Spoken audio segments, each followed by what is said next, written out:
All right, Shalom. First and foremost, I want to give all praise, glory, and honor unto Yahweh Bahashem, Yahweh Shai Bahashem Harakakodash.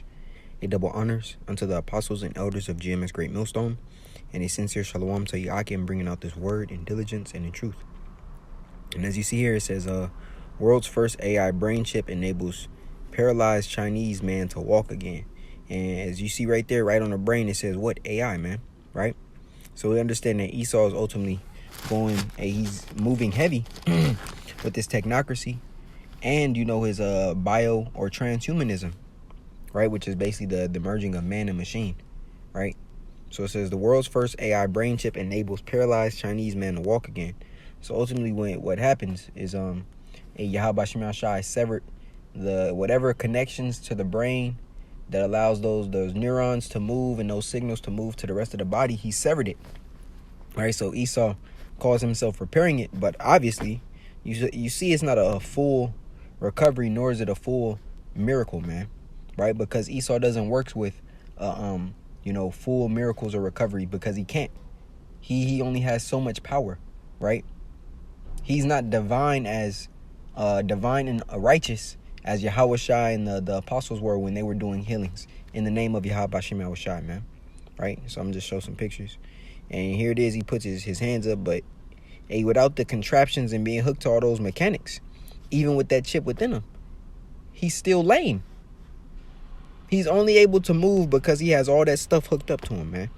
See, but the world looks at this as a great discovery and achievement in medicine, not understanding that this devil does nothing out of the goodness of his heart, because there is no good in him, right? So let's get it. It says a pioneering surgical procedure in Shanghai enabled a paralyzed man to walk again after receiving a minimally invasive brain spine interface, right? So now he's a computer, or a conduit for one, right, that implants tiny electrode chips in his brain. So basically he's done, man. He has to receive thermonuclear destruction, man. It says the technique establishes a direct communication link between the brain and spinal cord, allowing the patient to regain leg movement within 24 hours. Clinical trials led by Fudan University have shown that 4 patients experienced motor recovery and renewed nerve sensation in just a few days. Which, if Esau really cared about, the population of the people, right? Everyone who, is going through, being paralyzed or having a certain limb lame, he would make this readily available for everyone, man. But that's not his goal. His goal is that he gonna put this tech in that person to ultimately want to control them, man, right? Matter of fact, let's start off in the book of Revelation in the 13th chapter, because it's gonna go into the miracles done in the sight of the beast, right? There's Revelation 13. And I'm going to start here at,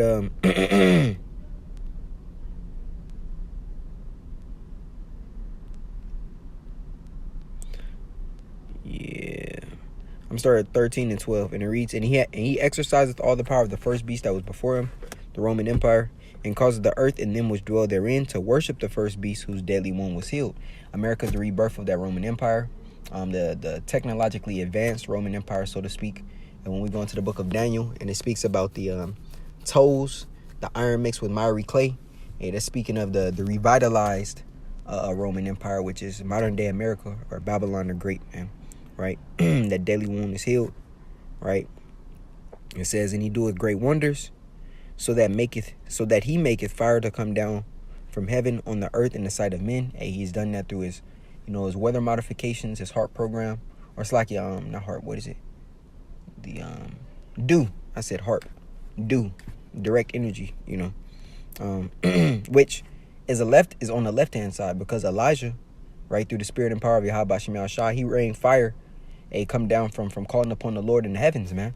So that's the righteous side of it. Esau is performing the wicked, the left hand side of that miracle, right? And that's when he called down the fire to swallow up the captain of those hosts and his armies. It happened twice, and then the third time they came to him again, right? But that's another account. Nevertheless, 14, it says, and deceiveth them that dwell on the earth by the means of those miracles, right? And that's what he's doing. He's deceiving the minds. Matter of fact, I don't go into this word of deceiving. Deceiveth. Get all the meat off this bone, man. says, deceiveth, to lead from the truth, to lead into error. Right? And that error is going to be people accepting this technology for the belief that it's going to better their lives, man. Right? It says, aside from the path of virtue, to go away into sin. And we know that what? This is going to lead into you basically breaking a commandment, which is not denying that chip, or I can't even say that word no more, right? Not to deny. They will not be denying the C.H.I.P, the MOTB. They'll accept that technology into their bodies. And now Yahweh Shema Shai has a condemnation laid up for them, man. To sever or fall away from the truth, to be led into error and sin. That's the point. It says, and deceiveth them that dwell on the earth by the means of those miracles which he had power to do in the sight of the beast, saying to them that dwell on the earth that they should make an image to the beast, which had the wound by a sword and did live. Right, so let's go into that word miracles. G4592, Samion. It says a miracle, a sign, a prodigy, an unusual occurrence, transcending the common course of nature, right?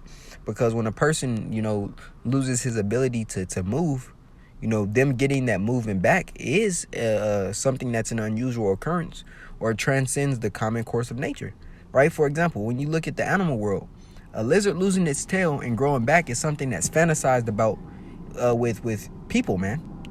Because how is it that they can lose a limb, something that they use, a part of their body, and then regain it back, or lose a particular toe or limb and grow it back? Yahweh Shema Shai gave that feature or that ability to that particular species and animal, man.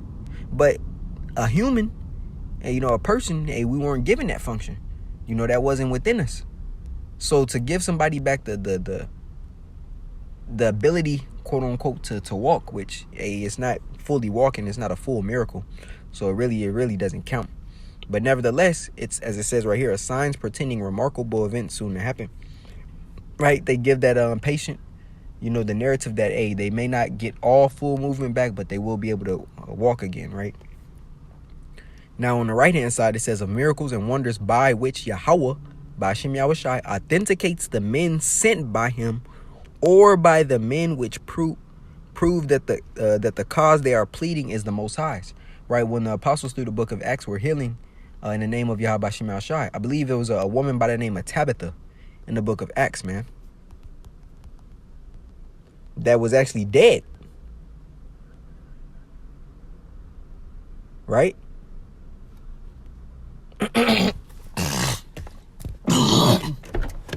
Salaki. Right, this woman Tabitha, which was actually dead, man.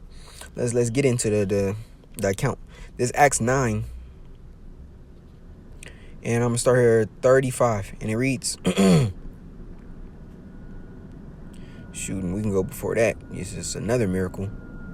A boy of the palsy, right? And that's what cerebral palsy, so dealing with the brain misfiring, causing aches and cramps and such a things, basically being lacking a bodily function in terms of the movement of your limbs. Which is also another reason as to why we should, always be thankful, that we're able to move around, man. That's something you can't take for granted. This 39, Acts 9 and 36. Now there was at Joppa a certain disciple named Tabitha, which by interpretation is called Dorcas.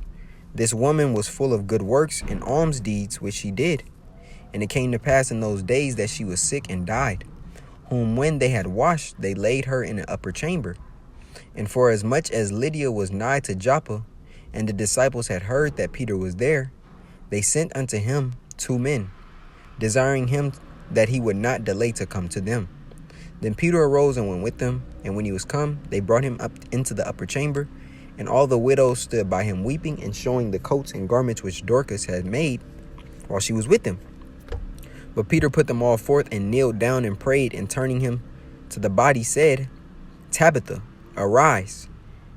And she opened her eyes, and when she saw Peter, she sat up.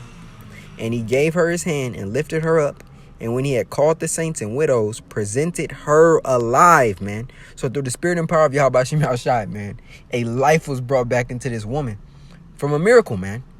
Much like a Yahweh Shai when he was on the cross, right? Where the scriptures speak about the earthquake happened, the veil of the temple rent, and it said people in those graves got up and walked out, man. That is not, that is not figurative, man. That wasn't,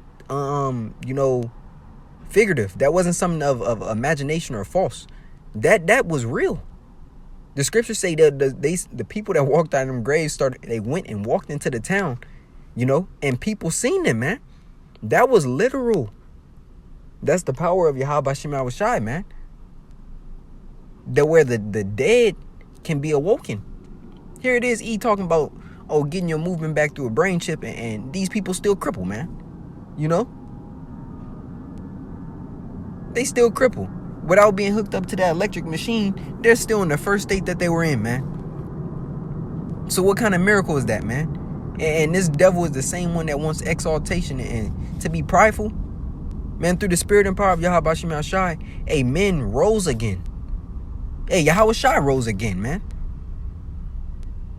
People were cleansed just by believing. That's why the scriptures say, and through thy faith, thou have been made whole, man.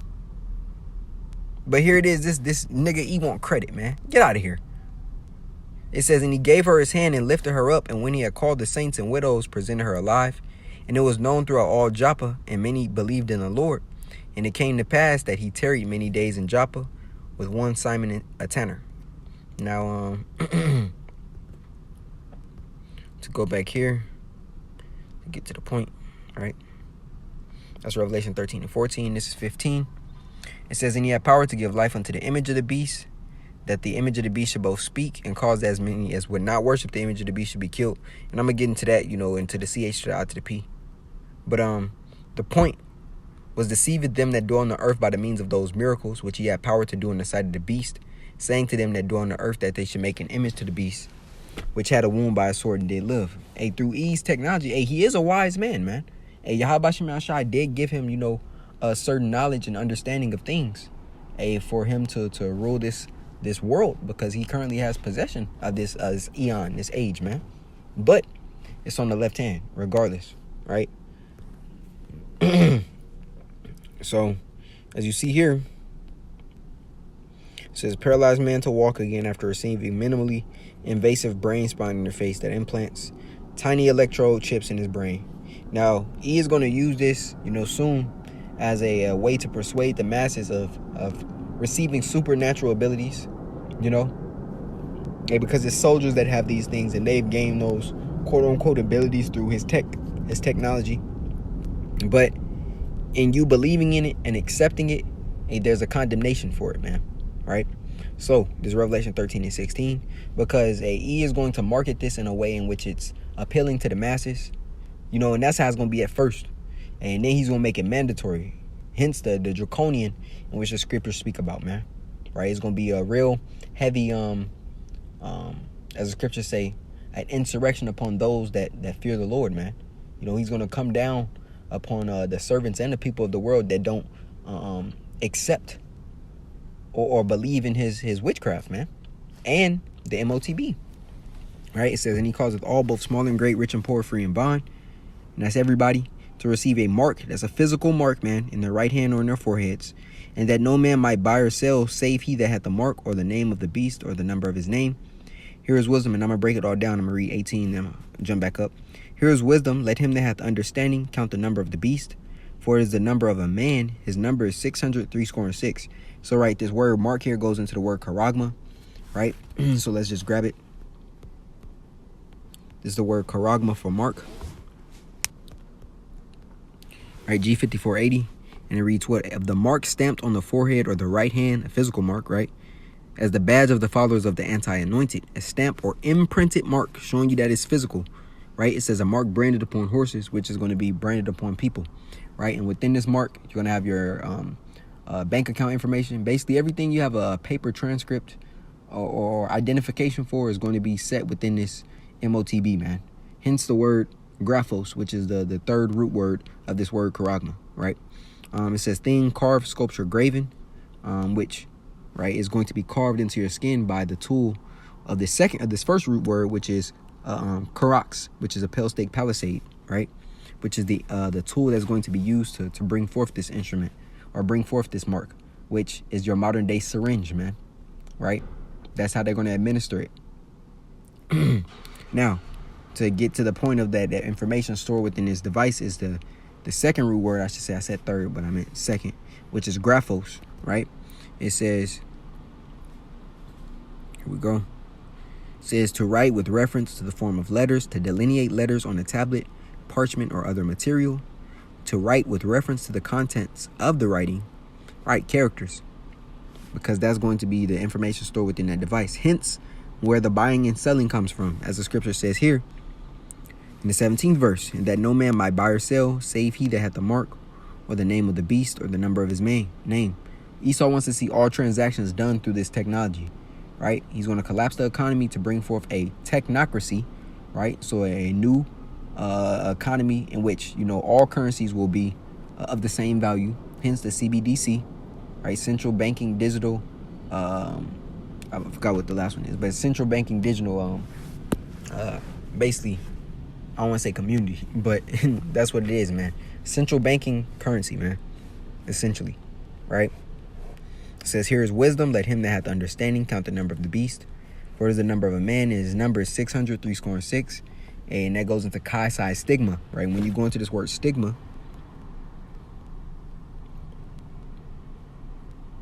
right? It says stigma. Let me get to it. Here we go. Stick or pricked. G 4742. A mark pricked in or branded upon the body, showing you it's physical, to ancient oriental usage, slaves and soldiers, and ultimately he wants you to be a slave unto his system, bore the name or the stamp of their master or commander, branded or pricked into their bodies to indicate what master or general they belong to, right? He wants to own you, man. He wants to own you as cattle, right? As he does cattle, Salakia. And there were even some devotees who stamped themselves in this way with the token of their gods, right? And that's the mark, man. The scar of service, as you see at the bottom. Recognition of ownership. So let's get the judgment for this. It's Revelation 14:9, and it reads, and the third angel followed them, saying with a loud voice, if any man worship the beast and his image, and receive his mark in his forehead or in his hand, the same shall drink of the wine of the wrath of Yahweh Ba'ashem Yahushai, which is poured out without mixture into the cup of his indignation, and he shall be tormented with fire and brimstone in the presence of the holy angels and in the presence of the Lamb. So destruction unto those that receive the mark. It's that simple. Ain't no getting it and taking it out. Once you accept of this device, hey, the Lord has a nuke, ICBM with your name on it. It's that simple. And so Lord willing, this lesson was edifying unto the body. I want to give all praise, glory, and honor unto Yahweh Bahashem, Yahweh Shai, Bahashem Harakakodash. A double honors unto the apostles and elders of GMS Great Millstone, and a sincere shalom to Yakim, bringing out this word in diligence and in truth. Shalom.